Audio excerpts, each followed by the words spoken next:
وبركاته. الحمد لله بكمالاته الصلاة والسلام سيدنا ومولانا محمد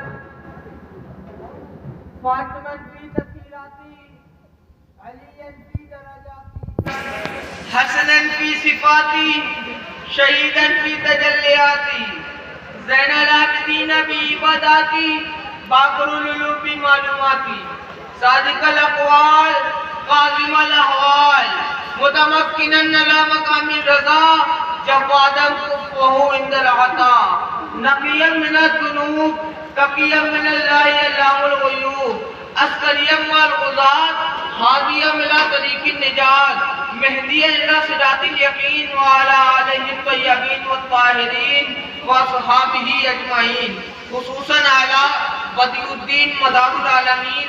اما بعد فاعوذ باللہ من الشیطان الرجیم بسم اللہ الرحمن الرحیم. فبأي آلاء ربكما تكذبان صدق اللہ العظیم وصدق رسولہ النبی الامین المعین المتین الکریم. آئیے حضرات کچھ کہنے یا کچھ سننے سے قبل آقا انعامدار مدینے کے تاجدار گنبد خضرا میں آرام فرمانے والے آقا حسنین کے نانا زہرا کے بابا جناب احمد مصطفیٰ محمد مصطفیٰ صلی اللہ علیہ وسلم کی بارگاہ عالیہ میں درود پاک پڑھیں. پڑھے اللہم صلی علی سیدنا شفیعنا مولانا محمد علیہ وسلم صلاۃ والسلام علیہ رسول اللہ یا نبی اللہ یا حبیب اللہ صلی اللہ علیہ وسلم.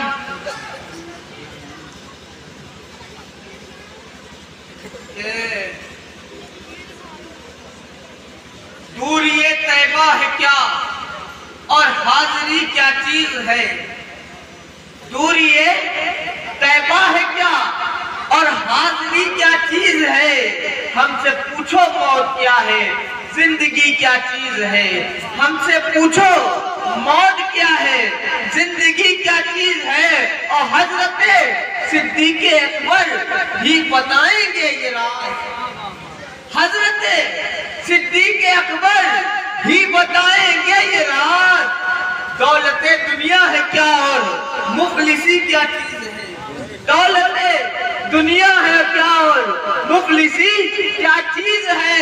اور یہ رکوع محضر یہ سجدے یہ رکوع محضر یہ سجدے یہ قیام اور یہ قعود یہ رکوع محضر یہ سجدے یہ قیام اور یہ قعود سب ادائے مصطفیٰ ہیں. بندگی کیا چیز ہے سب ادائے مصطفیٰ ہیں. بندگی کیا چیز ہے. عزیزان ملت اسلامیہ میں نے قرآن مجید فرقان حمید کی جس آیت پاک کو پڑھنے کا شرف حاصل کیا. اللہ تبارک و تعالیٰ فرماتا ہے فَبِأَيِّ آلَاءِ رَبِّكُمَا تُكَذِّبَانِ. تو تم اپنے رب کی کون کون سی نعمتوں کو جھٹلاؤ گے. اللہ نے ایسی ایسی نعمتیں دی ہیں جن کو انسان جھٹلا نہیں سکتا ہے. اللہ نے انسان کو بنایا کام کرنے کے لیے 2 ہاتھ دیے دیکھنے کے لیے 2 آنکھیں دی سننے کے لیے کان دیے منہ بولنے کے لیے منہ دیا. یہ سب اللہ کی نعمت ہے. یہ سب اللہ کی نعمت ہے. اللہ نے ہم کو آرام کے لیے مکان عطا فرمائے. یہ اللہ کی نعمت ہے. کھانے کے لیے اچھی اچھی سبزیاں اور پھل عطا فرمائی. یہ اللہ کی نعمت ہے. اللہ نے تمام چیزیں عطا فرمائی. اللہ کی نعمت ہے. کوئی نہیں جھٹلا سکتا. لیکن انسان کو مسلمان کو اللہ تبارک و تعالیٰ نے ایک نعمت ایسے دی ہے ایسی نعمت دی ہے جس نعمت میں دنیا کی ساری نعمتیں قربان. اس ذات کا نام محمد رسول اللہ جیسی نعمت اللہ نے ہم کو عطا فرمائی ہے. رسول اللہ سے پہلے بھی انسان تھے لیکن کیسے انسان تھے. بیٹی کو زندہ دفن کر دیتے تھے ایسے انسان تھے. بھائی بھائی کا حق مار رہا تھا ایسے انسان تھے، ایک دوسرے کے دشمن تھے، ایسے انسان تھے، چھوٹا بڑے کا ادب نہیں کر رہا تھا، ایسے انسان تھے. لیکن جب اس دنیا میں ذات محمد صلی اللہ علیہ وسلم آئی، بیٹی کو عزت ملی،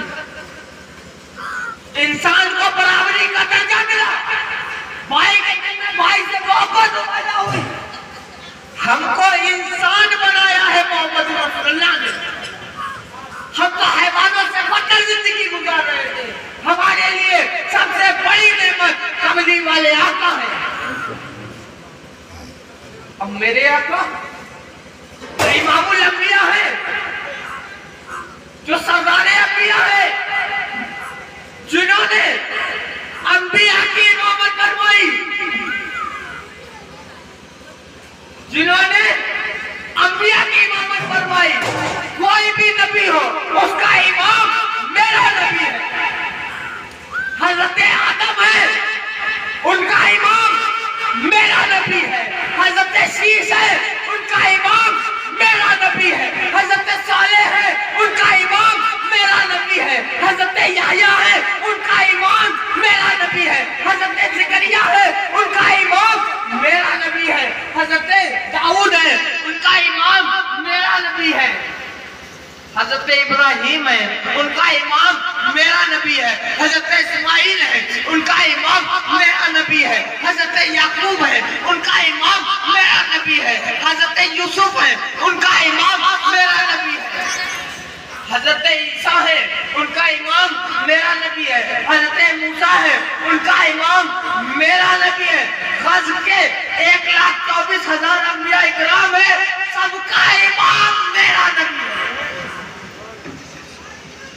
سب کا امام میرا نبی ہے. اور وہ نبی جس کا ہم اور آپ کلمہ پڑھتے ہیں، وہ آج بھی ہماری مدد فرماتے ہیں. ہماری نظر میں ہمارے رسول زندہ ہے، آج بھی ہماری امداد کرتے ہیں. جو ہم رسول سے مانگتے ہیں رسول عطا کرتے ہیں. رسول ہمارے نبی کی ذات تو وہ ذات ہے کہ اگر اشارہ کر دے تو چاند کے 2 ٹکڑے ہو جائے، اشارہ کر دے تو ڈوبا سورج پلٹ کے آ جائے، اشارہ کر دے تو شجر کو اپنے پاس بلا لے. اشارے میں کنکریاں کلمہ پڑھنے لگے. وہ ذات ہمارے رسول کی ذات ہے. اور نبی جب اس دنیا میں اللہ تبارک و تعالیٰ نبی کو بھیجتا ہے، بہت ہی کام کی بات بتا رہا ہوں، جب اللہ تبارک و تعالیٰ کسی نبی کو اس دنیا میں بھیجتا ہے تو اس کو ایک مقصد عطا کرتا ہے، ایک ٹارگٹ دیتا ہے کہ تم کو یہ کرنا ہے. حضرت آدم آئے، ایک مقصد لے کر کے آئے. حضرت شیش آئے، مقصد لے کر کے آئے. خرچ کے 1,24,000 انبیاء آئے، اپنا مقصد لے کر کے آئے. ہمارے نبی آئے، اپنا مقصد لے کر کے آئے. اور ہر نبی کو اللہ تبارک و تعالیٰ معجزہ عطا کرتا ہے. حضرت آدم کو معجزہ عطا فرمایا، شیش کو معجزہ عطا فرمایا، یحییٰ کو معجزہ عطا فرمایا، زکریا کو معجزہ عطا فرمایا، صالح کو معجزہ عطا فرمایا، داؤد کو معجزہ عطا فرمایا، ابراہیم کو معجزہ عطا فرمایا، اسماعیل کو معجزہ عطا فرمایا، یعقوب کو معجزہ عطا فرمایا، یوسف کو معجزہ عطا فرمایا، موسیٰ کو معجزہ عطا فرمایا، عیسیٰ کو معجزہ عطا فرمایا. لیکن جب باری میرے آقا کی آئی، جب باری کملی والے آقا کی آئی، تو اللہ تبارک و تعالیٰ نے معجزہ عطا نہیں کیا، بلکہ سراپا معجزہ بنا کر کے بھیجا.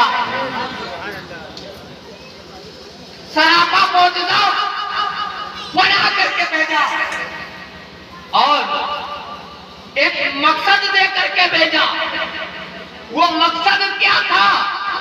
مقصد تھا دین کو مکمل طرح سے پھیلا دینا. دین کو مکمل طرح سے پھیلا دینا. اب دین مکمل ہو گیا. دین میں کوئی چیز نہ بڑھائی جا سکتی ہے نہ گھٹائی جا سکتی ہے. اب مقصد تو مکمل ہو گیا. اور جب انبیاء کا مقصد مکمل ہو جاتا ہے تو اللہ اپنے نبی کو اپنی طرف اپنے پاس بلا لیتا ہے. اب مقصد تو مکمل ہو گیا. اب کیا؟ رسول کی باری آئی. رسول نے صحابہ اکرام کو جمع کیا اور فرمایا مقصد مکمل ہو گیا. اب اللہ تبارک و تعالیٰ مجھے واپس بلا رہا ہے. جب صحابہ اکرام نے یہ بات سنی تو اصحاب مصطفیٰ کی آنکھوں میں آنسو آ گئے کہ اب ہمارے نبی ہمارے درمیان نہیں رہیں گے. اب میرے آقا ہمارے درمیان نہیں رہیں گے. مقصد مکمل ہو گیا ہے. اب واپس اللہ کی طرف لوٹ جائیں گے. صحابہ نے عرض کیا یا رسول اللہ اب آپ تو رخصت ہو جائیں گے. اب ہماری رہنمائی کون کرے؟ اب ہمیں راہ کون دکھائے گا؟ تو پیارے آقا نے اپنا خطبہ ارشاد فرمایا اور فرمایا یا ایھا الناس قد ترکت فیکم ما ان اخذتم لن تضلوا کتاب اللہ وعترتی اہل البیت. اے ایمان والو میں تمہارے درمیان چھوڑ کر کے جا رہا ہوں. کیا چیز؟ یہ کتاب اللہ کی کتاب یعنی قرآن مجید وہ عترتی میری عترت اہل البیت میری اہل بیت. رسول پاک جانتے تھے کہ اگر میں نے صحابہ اور قرآن کو چھوڑا تو قرآن تو باقی رہے گا. لیکن میرے جانے کے بعد صحابی کا زمانہ کتنا ہے؟ 100 سال 150 سال اس کے بعد صحابی ختم ہو جائیں گے کیونکہ صحابی وہی ہے جو رسول کو ایمان کی حالت میں دیکھے تھے. رسول اس دنیا میں ظاہری نہیں ہوں گے تو صحابی کہاں سے بنیں گے؟ 150 سال بعد صحابی تو مکمل ہو جائیں گے. تو رسول نے کہا قیامت تک باقی رہے گی میری حال, قیامت تک باقی رہے گا قرآن. میں چھوڑ کر کے جا رہا ہوں کتاب اللہ اور عترتی اہل البیت. ان کو پکڑے رہنا, ہرگز گمراہ نہیں ہوگے. تو مسلمانوں ضروری ہے اہل رسول کا دامن پکڑنا, ضروری ہے اہل بیت کو پکڑنا اور فرض ہے قرآن مجید کو پڑھنا. قرآن مجید کو اپنے بچوں کو پڑھائے, درس قرآن اپنے بچوں کو دے. آج کے لیے بہت ضروری ہے. ہم اپنے بچوں کو اسکولوں میں تو بھیجتے ہیں, کالجوں میں تو بھیجتے ہیں, لیکن کبھی مدرسے میں بھیج دیا جائے, بچوں کو قرآن بھی سکھایا جائے, اپنا دین بھی سکھایا جائے. دنیاوی تعلیم دنیا تک رہے گی. قرآن ایک ایسی چیز ہے جو تمہارا بیٹا مرنے کے بعد تمہیں بخش دے گا. ارے خود مضبوط بنو, خود مضبوط بنو. اگر گھر میں پاکیہ کرانی ہو تو مولیہ کے حافظ جی کو ڈھونڈتے ہو. ارے اپنے بچے کو پاکیہ یاد کرو تاکہ گھر میں وہ تمہارے پاکیہ پڑھ سکے. اللہ نے تمہیں اولادیں دی ہیں تو ان کو ایسے تیار کرو کہ وہ تمہارے مرنے کے بعد کام آئے. اور جب بچہ تمہارا اسلام پڑھے ہوئے ہوگا, سیرت مصطفیٰ پڑھی ہوگی, تو اسے معلوم ہوگا کہ والد کا مرتبہ کیا ہے, والدہ کا مرتبہ کیا ہے. کبھی علی تمہارا کبھی سنا ہے کہ کسی مولانا صاحب نے اپنی والدہ کو گھر سے نکال دیا؟ کبھی سنا ہے کسی مولوی صاحب نے اپنے باپ کو مارا؟ نہیں سنا ہوگا. یہی پر گئے عالم اور جاہل میں.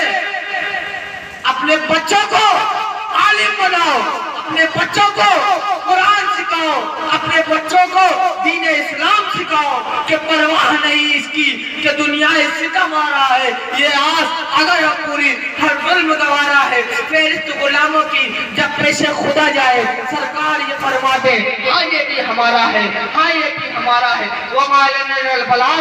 السلام علیکم ورحمۃ اللہ وبرکاتہ.